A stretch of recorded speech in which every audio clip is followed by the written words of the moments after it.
Welcome to Causing the Effect, a podcast focused on the exploration of your mind, body, and spirit.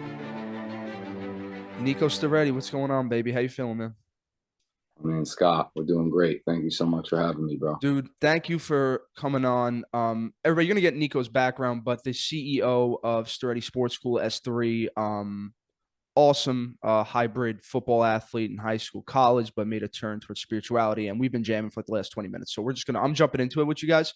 What were we just talking about, Nico? Oh, we're talking about the non-for-profit I'm a part of. So yeah, you would love it. It's every year they throw, you know how there's like a Met Gala. They do the Met Gala. So it's like a spirituality gathering. Yeah, gathering, bro. We went this year. It was amazing. Shout out to Hector at Three Jewels. And for me, going through my spirituality, I was similar to you. It's like, the things that sort of worked in high school. And it was like the visualization, the being able to kind of manifest your own stuff, which now we know is psychology and science, all this good stuff. And it's so interesting. You're such an insightful person. The fact that you kind of became conscious, Nico was mentioning to me earlier, like at 23 is when you sort of woke up a little bit. And I would say I woke up a little later. So 28, 29 after I got married, because I was running this on this path that with society looked successful. So I worked in a hedge fund. I got my CPA, CFA, all these billionaires working with. I get married, beautiful Italian girl, and I do it, and I go, this isn't even what I want. And that's like the worst feeling is when you think you want something and you achieve it, and then you still have that lack and that feeling. Now, you said your journey really started to turn at 23, and I'm going to let you kind of jump in wherever you want, start talking, Nico. So whatever you want to do here. Thanks for sharing that, Scott. Yeah, no, it's you're right. Society could definitely put clamps on the trajectory of an individual's path due to what is expected, right? What's the norm, what's on the TV, what the neighbor's doing, right? But the reality is your journey is yours, and that's kind of something I've always followed. And I think that's what helped me when I made that transition from being like I was saying, an all-state running back, full scholarship guy, had a great career at the University of New Hampshire. However, injuries add up, over time. I had 535 carries in my collegiate career. That's not including spring ball.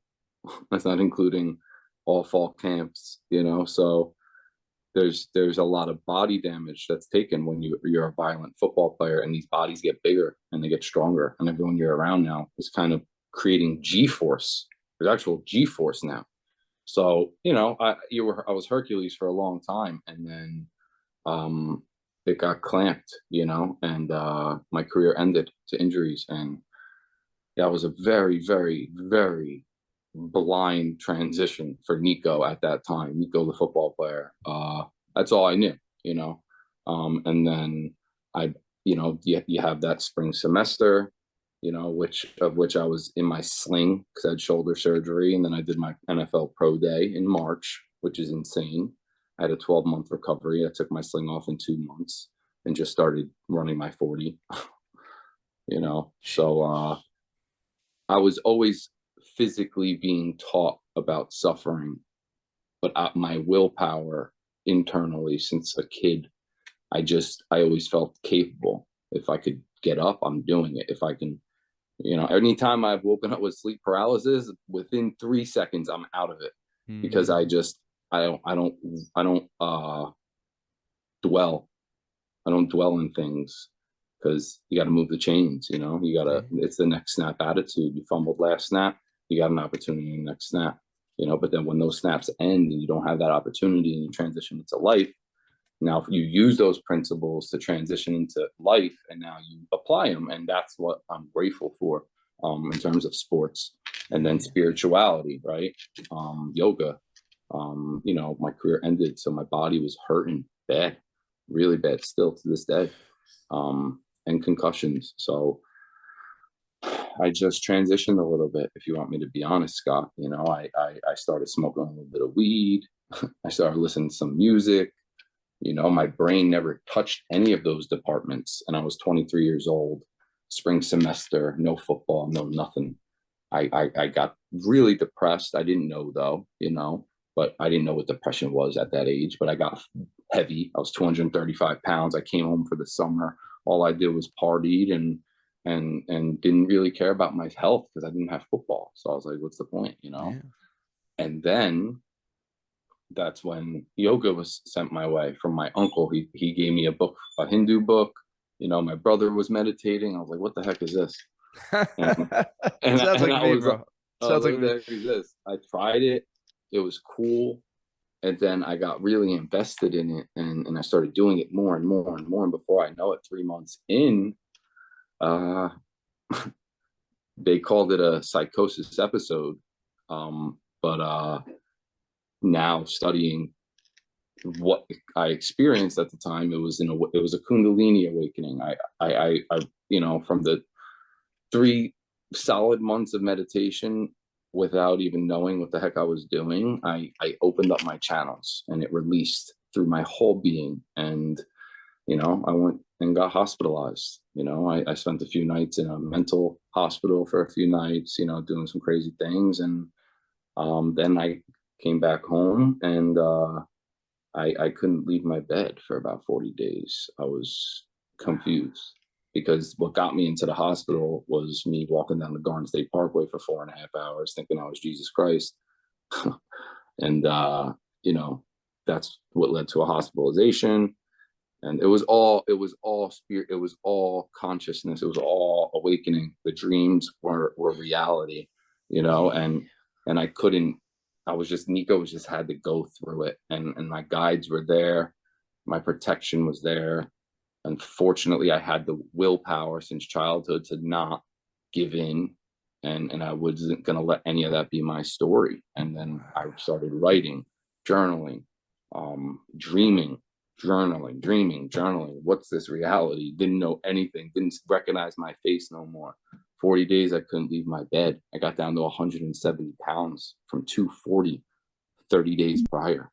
So I went through a really bad mental health thing, you know. It's like a transformation of sorts. Yeah, it was days bad. Like Jesus.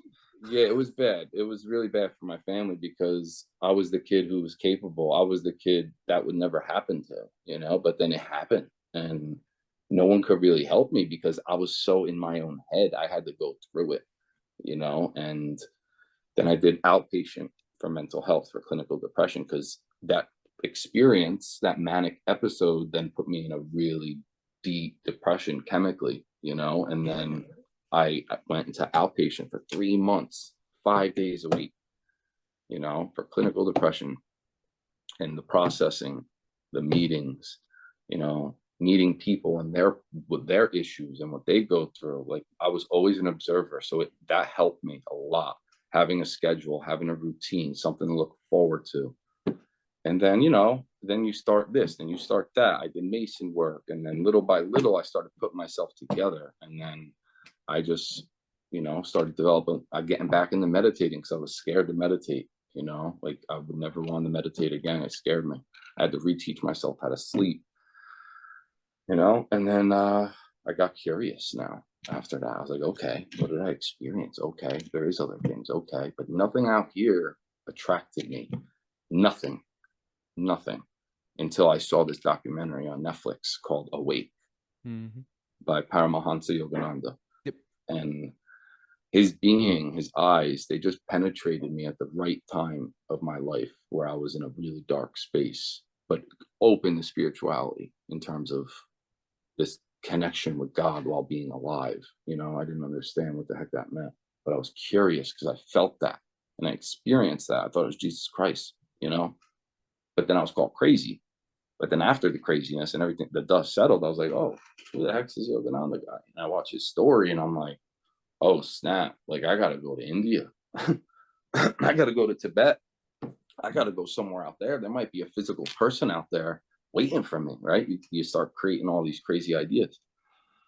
And then I found this little Himalayan yogi, you know, his name is Yogi Panchvedi. His real birth name is Rajesh.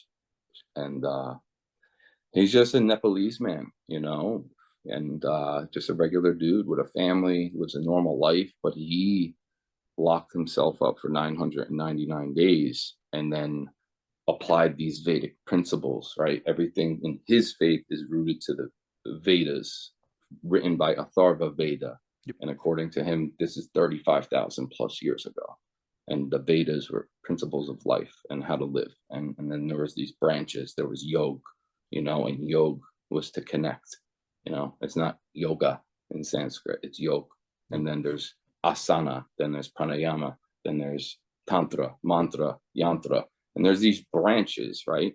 But they're still learning and they're still experiencing it. And for 13 days in his home, I was so fortunate to experience his teachings and what he discovered in the body. And I apply those same teachings on a daily to myself. Yeah. And I instill them into my app and into my teachings, because that's what it all is. It's the telephone game. You know what I'm saying? And then, yeah, I learned more though in the 2 nights in Kathmandu. I spent 13 nights in Pokhara with the yogi and his family doing his lifestyle. But day 13, I was ready. I'm a gypsy, you know. I'm like a mystic gypsy. Like, I don't see an end. You know, I don't look for an ending. I don't seek the formless. You know, I'm here.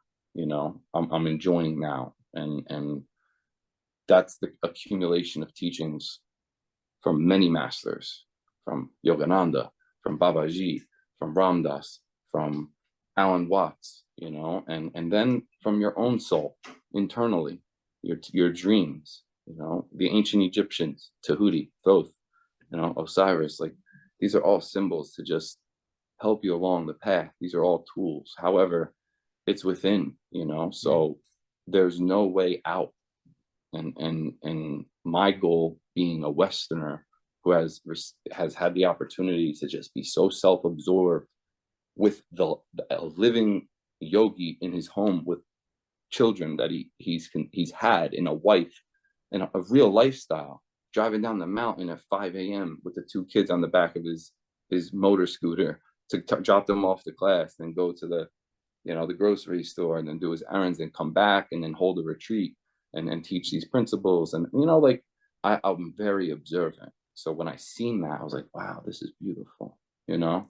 Dude, beautiful stuff, Nico. And everybody, I'm telling you, that first documentary that he mentioned, Awake, please go watch it. It's done by Dr. Dan Gilbert. And it's really about sacred geometry and really your evolution of your consciousness.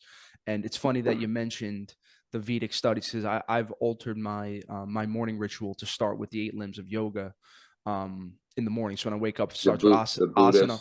Yeah, like, it sounds like you were there. You fucking studied this stuff, and for me, it's hearing it from guys like yourself, kind of giving me. Yeah, I want to share it with you, because you deserve to go. Because, dude, I want to go, Nico. Now, tell me, let's be honest though. Okay, you're 20. How old are you when you went? 24, 25? It was 2017. Okay. No. So now tell me though, you like, because you 25, 26. 25, 26.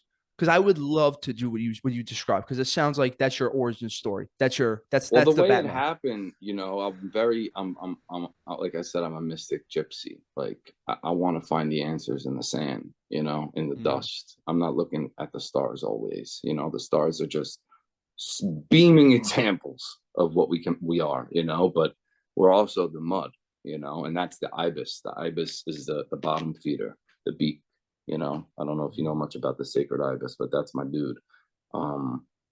So basically, dude, like, I just recognized that humans, due to territory, tradition, culture, religion, are humans, you know.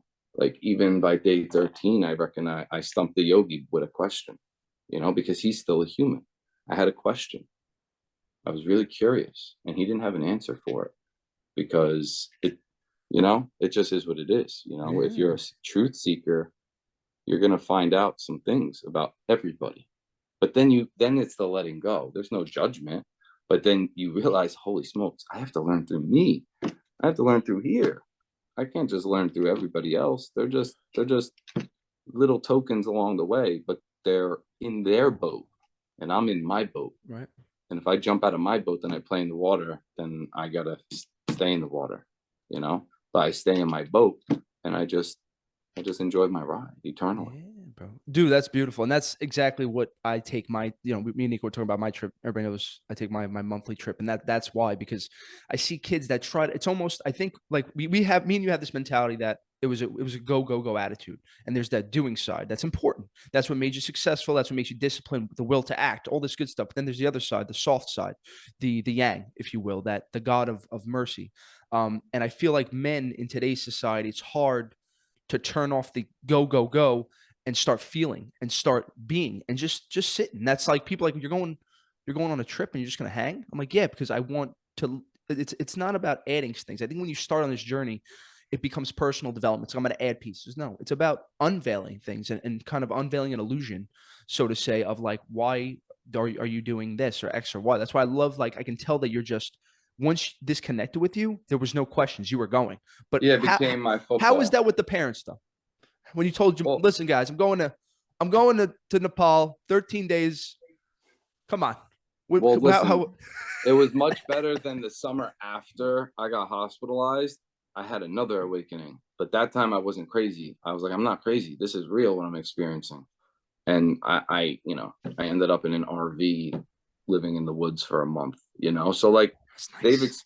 they've experienced so much with me along my spiritual path, including my siblings, that, they call me Yahweh the Cosmo. It's my author name. I do write books too. So it's just Yahweh. Like, that's just what they say, Yahweh. Like, it's just Yahweh being Yahweh. Like, I have that Gemini personality, because according to the Vedic astrology, I'm a Gemini, whereas in our Western astrology, I'm a Virgo, September.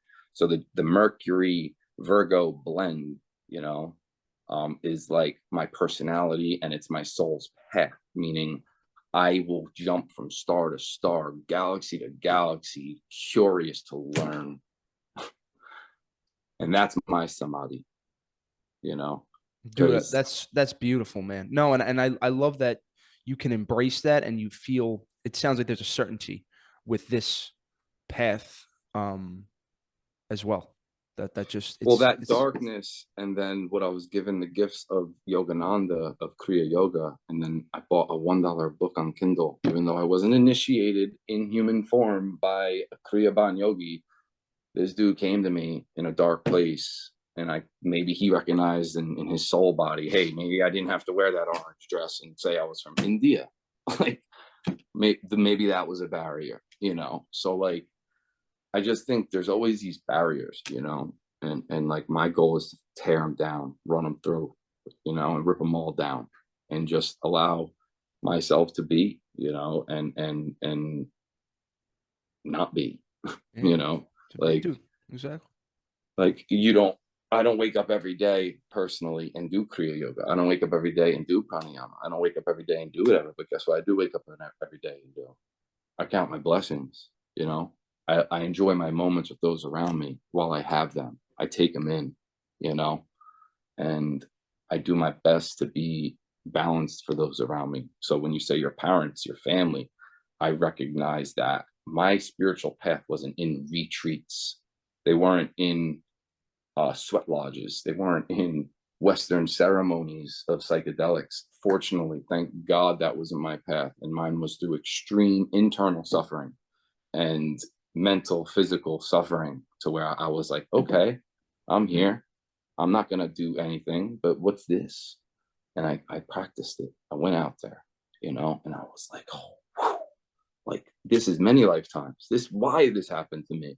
So I learned through myself. Nobody was sitting there telling me who I am. Nobody was sitting there telling me what I had to do.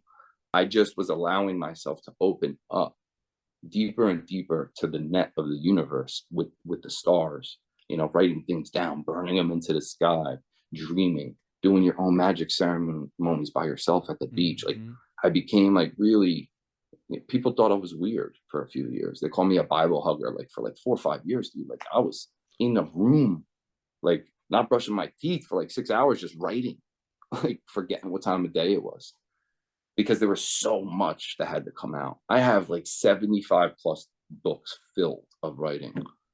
I moved out to Colorado for 5 months. I lived in the Vale Valley. You know, I was an artist on the go. I was meditating in the mountains. I was writing books. I was getting to know people, but I missed the swamps of New Jersey. 5 months later, I was back here.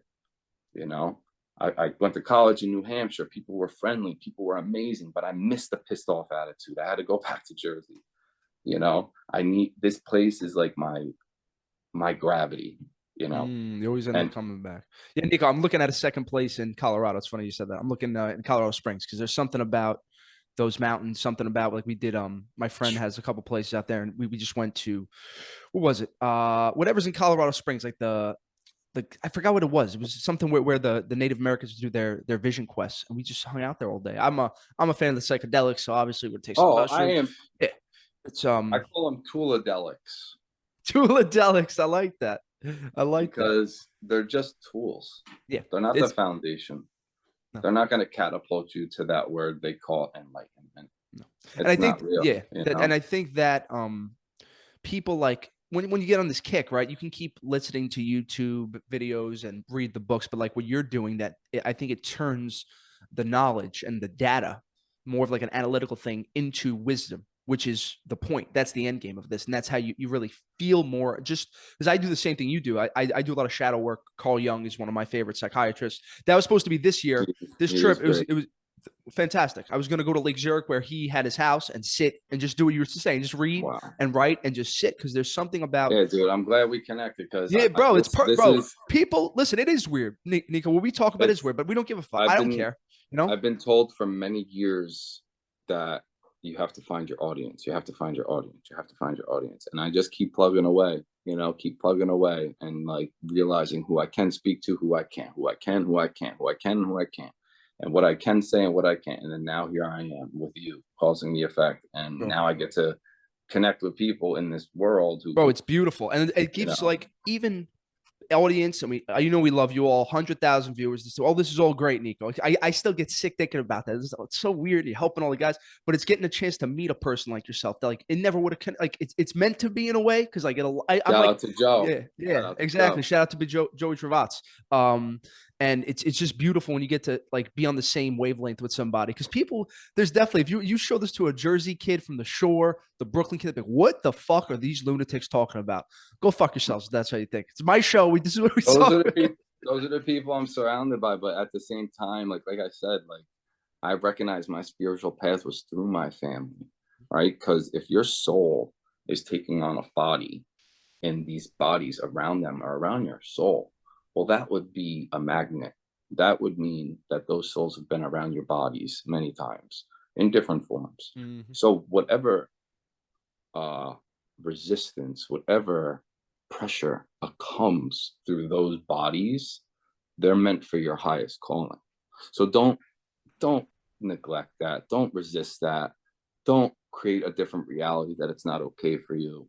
You can work through it if you really want to. And then at some point, it becomes non-attachment, even if it becomes overwhelming. So now it's utilized as another practice for you to grow.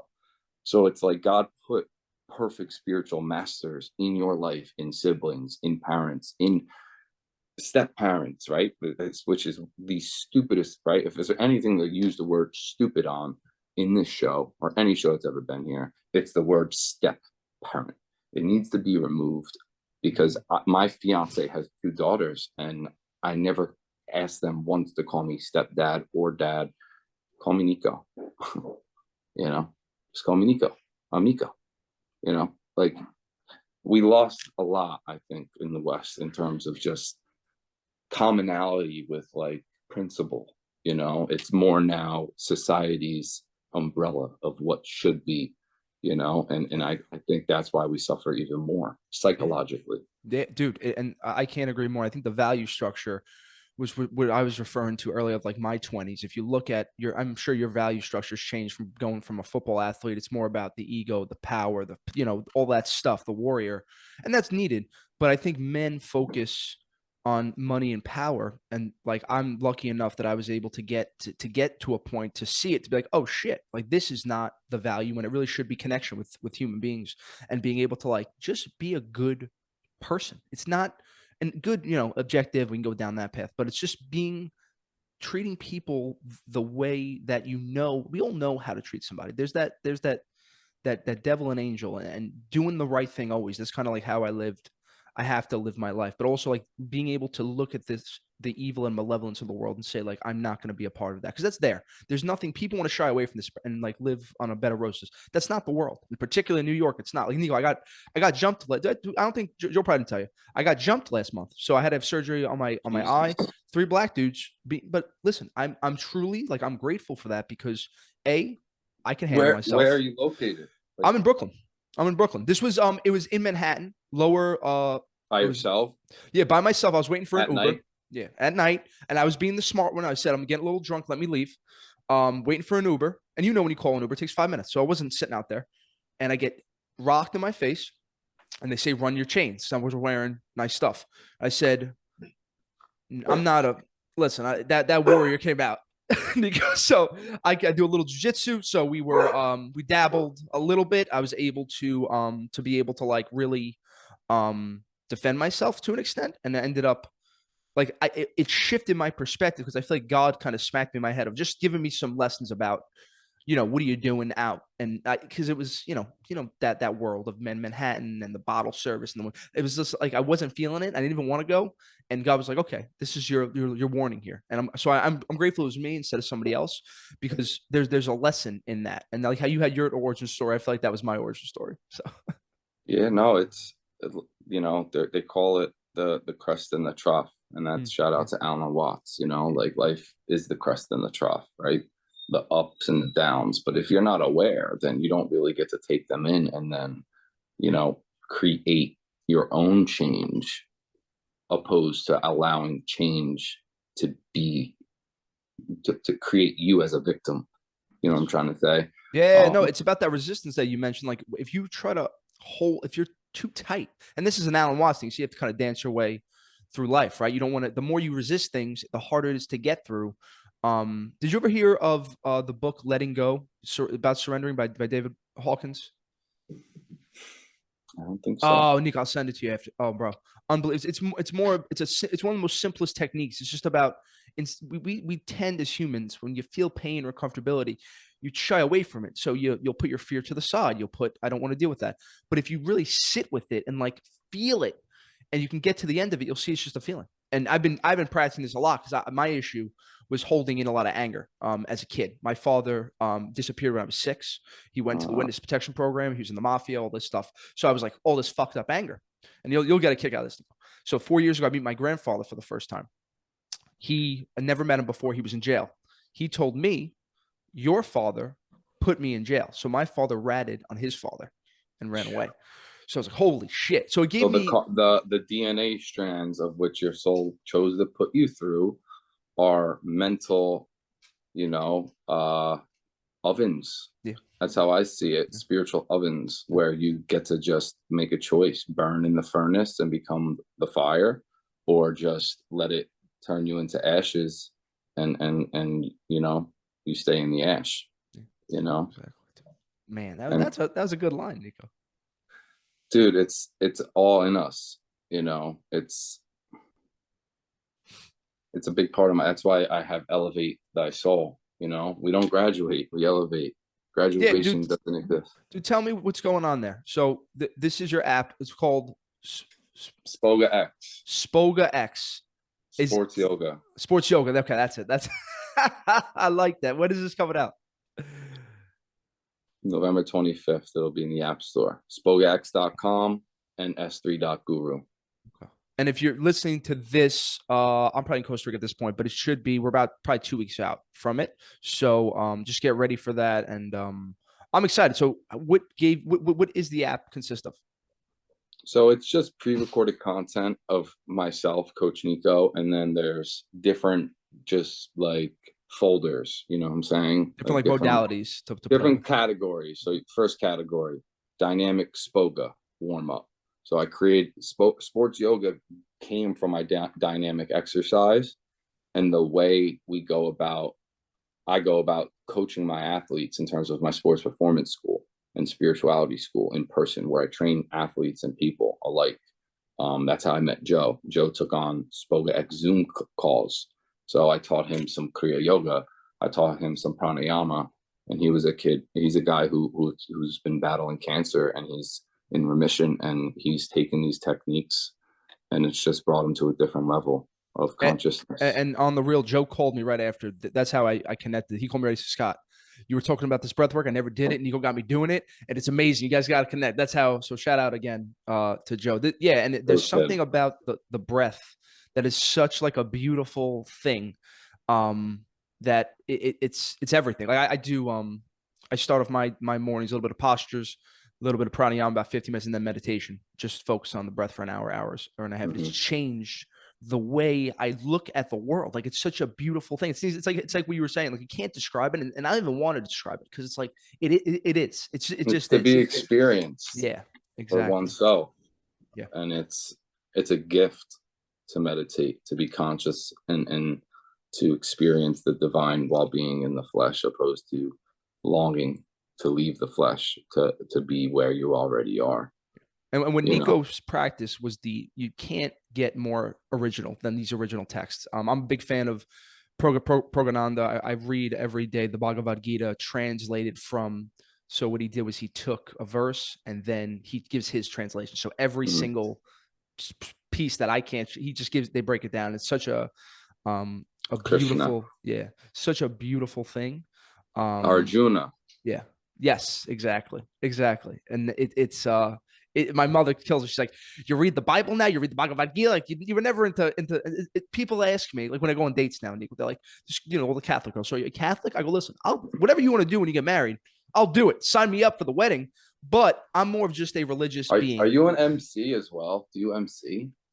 You got me laughing over here. He says all the Catholic girls. I do stand-up comedy as well at night, Nico. That's I took the approach. Yeah, I got divorced when I was 28, 29, and my story is a little different. I would say you had your Kundalini awakening, then I had mine. My wife was 1940s housewife, Italian. So if you smoked pot, it was the devil's lettuce. If you did mushrooms, whatever. So we had an agreement. I'll never do mushrooms. So the week after getting divorced, my cousin's like, all right, so we're doing mushrooms now, right? I was like, yeah, let's fucking do it. So in that process, we did a legendary, Terrence McKenna called it the ego killer. You do 10 grams of mushrooms and you sit in the darkness we were gone for like 10 hours. And I saw the two things that came up was podcasting, causing the effect. Are you familiar with Joe Dispenza at all? Mm-hmm. Yeah. So that's a Joe Dispenza line, because I ended up going to one of his trainings. And for me, I want to look at things from a spiritual level, a psychological level, and then a scientific level. So I went to New York, they plug you in and you just hit it. And what Nico was describing was the Kundalini experience, which is that's cerebral spinal fluid going up. It releases the DMT in your mind, which we know is a fantastic drug. So when you started working this stuff through, it was like, wow, like I need to see these two things out, podcasting and comedy. And 2.5, 3 years later, it's been like, it's a dream come true. Cause you still have people say you can't have a big, like I run an advisor firm in Manhattan for billionaires. You still do that, and you can still do this. Who says you can't fucking throw everything at once? There's enough time in the day. Yeah, exactly. And that's what have you learned about balance? Because I'm sure when football, you were just go. When did you start learning about balance, and how do you view that piece now of you have to give something 100% to be the best, but at the same point, you have to be balanced? Not allowing society's clock to dictate my time, meaning days, months, weeks, hours, seconds. None of those things are real. I'm just on this ball and there's a sun and it's all one moment. And I align my mind with that in all breaths I take, and that's the hieroglyphs. That's our ancestors. And in this lifetime, I was fortunate enough to experience that Nagas awakening, that Kundalini awakening, without having to devote 40 years of meditation to experience it. There's people who devote a whole lifetime to doing things and they never experience it. And then through just 3 months, here I am walking down the highway, and it's all connected to your dreams and what you remember from your dreams. And that was something I always had a connection to, was my dreams. I would dream and then I'd write it. I would dream and then I would write it. And now here I am, like my favorite expression is just dreaming to live. You know, that's like my thing. You know, if I was just away on my bachelor party. We went to Mount Tammany. We hiked the mountain. One of the funniest experiences ever. I ate, a few mushrooms, and I just laughed at my siblings, my dad, 61 years old. We hiked 9 miles. These motherfuckers were sore for a week and a half. Like, we got back from the hike, people fucking were almost dead, like really dead. And I laughed the whole fucking time. I just laughed, and I would go from each individual and channel their vibration, and just I can't tell you how much fun I had. But when we went back to our Airbnb by the end of the night, I was like, guys, all I'm asking is, because they're not everybody's on this wave, and that doesn't mean I have to like not be still myself, and that doesn't mean I can't be around people, and that was the balance I had to learn, because these are souls I love. So just because I like to meditate, just because I like Krishna and pranayama, that means I can't hang out on my best friend Jay, who is out of shape, who doesn't meditate, who's actually probably close. He's agnostic. I don't care, None of that matters. My other friends, my 2 best friends are agnostic and atheists. So and they're out of shape. We have no commonalities in lifestyle. However, I just adore who they are, So it's like, it's all like a game of trial and error, and allowing yourself to be yourself first.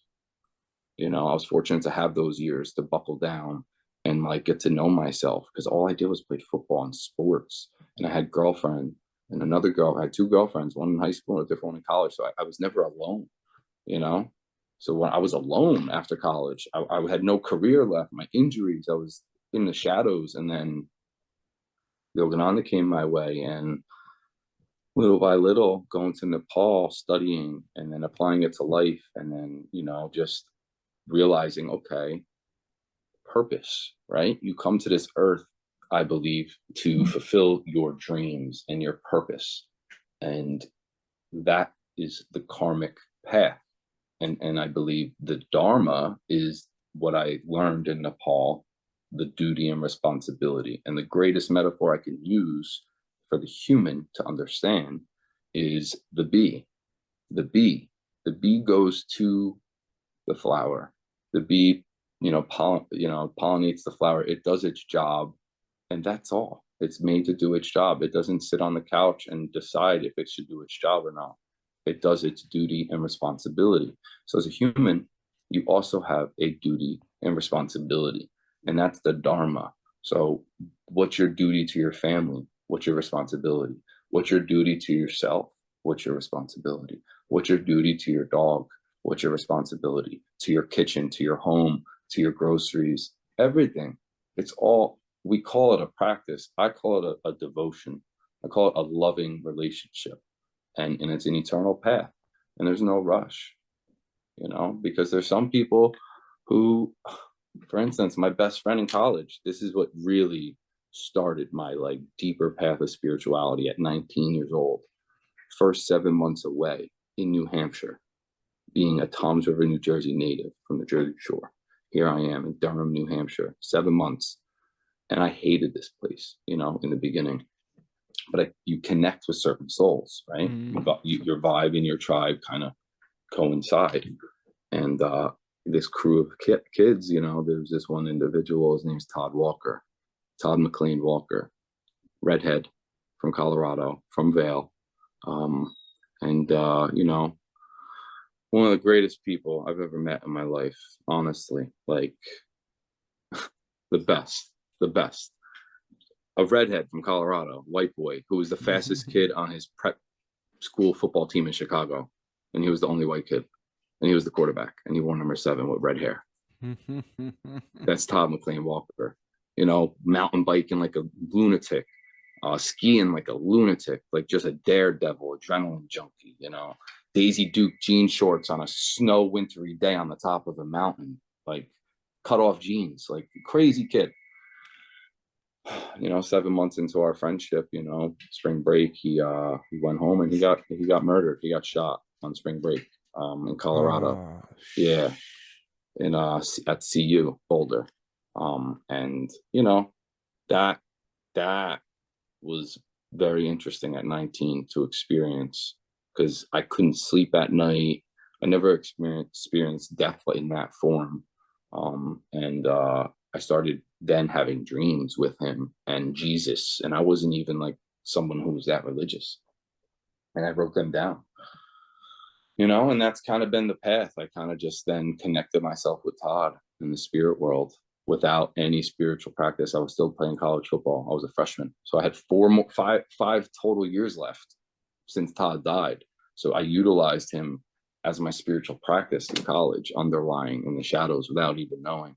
And then once I started meditating and having all these experiences, then I was like, yo, I really need you now, bro. And I've had like connections with him, and I realized how he's like one of my guides, like a protective guide.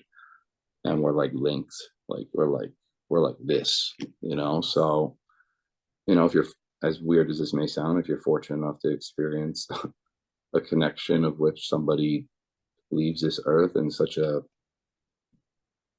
honorable way, he protected a woman, and he took a bullet. And I mean, I don't know how else you can live a more spiritual life than that. So that's like the balance game of pranayama, meditation, pranayama, attainment, entertainment, right? Enlightenment in samadhi. Like Yogananda drove himself crazy before he got left his body at 52. But then there's Todd Walkers, who died at 20 years old, taking a bullet for a girl, hanging out with Jesus, smoking blunts with Biggie. That's what he told me. So what the fuck's the path? It's yours. Yeah, exactly. It's yours. And dude, that was with your little analogy of the bee in the palm. Very Alan Watts of you, Nico. I like that. I like that a lot. Well, Rajesh taught me that. Yogi Panchvedi. He taught me. This is what he said: no amount of physical exercise can fix your problems. So imagine being somebody who was focused on fitness, working out, football. My body went to shit. I'm hanging out with this dude, and he's like, no amount of physical exercise can fix your problem. I was like drooling. Like, tell me more.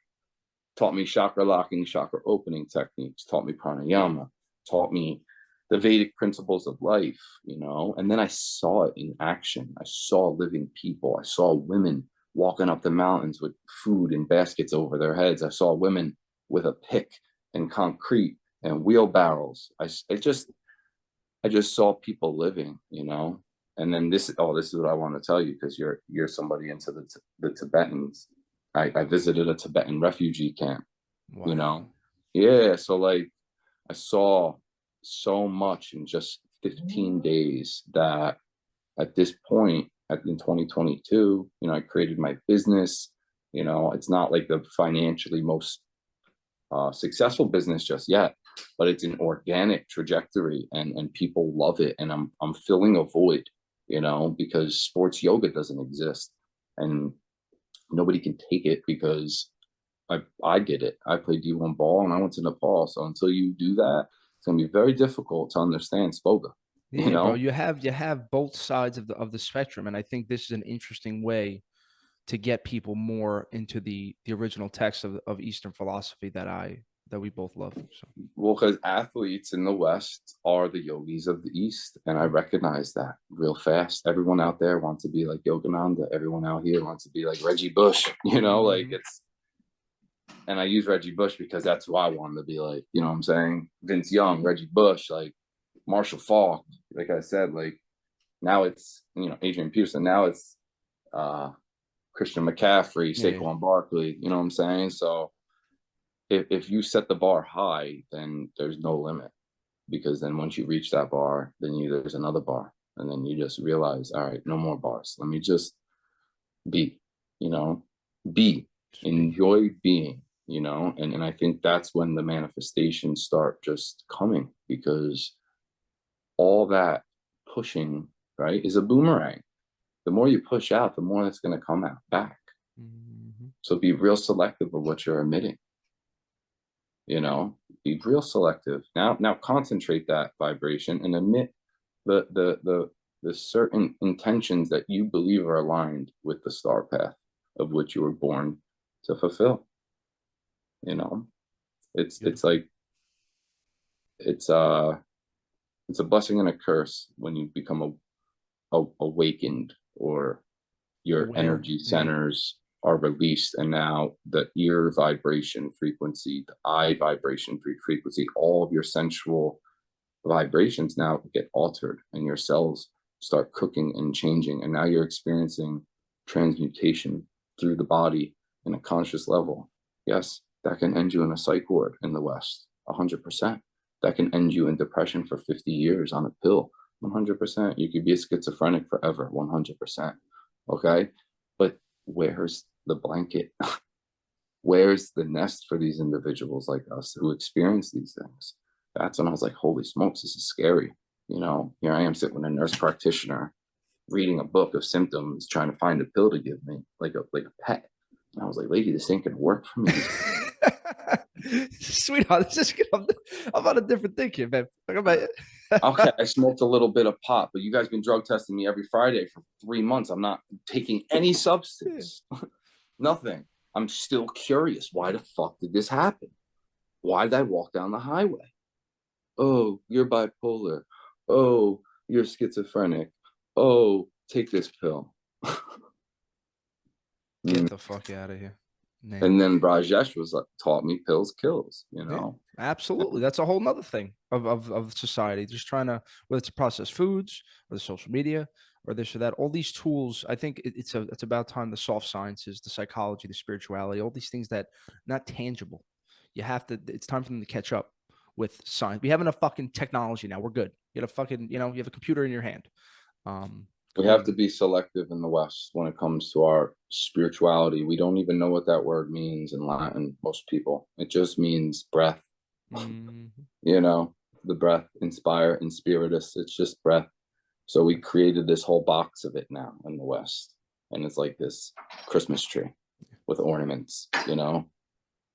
Fuck all that, bro. Just be like, wake up, do nothing. Wake up, do something. Wake up, do everything. Wake up, do anything.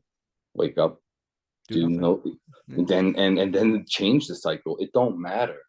Just enjoy being alive while being here, and enjoy the people around you, and count your blessings. Talk to God in your consciousness.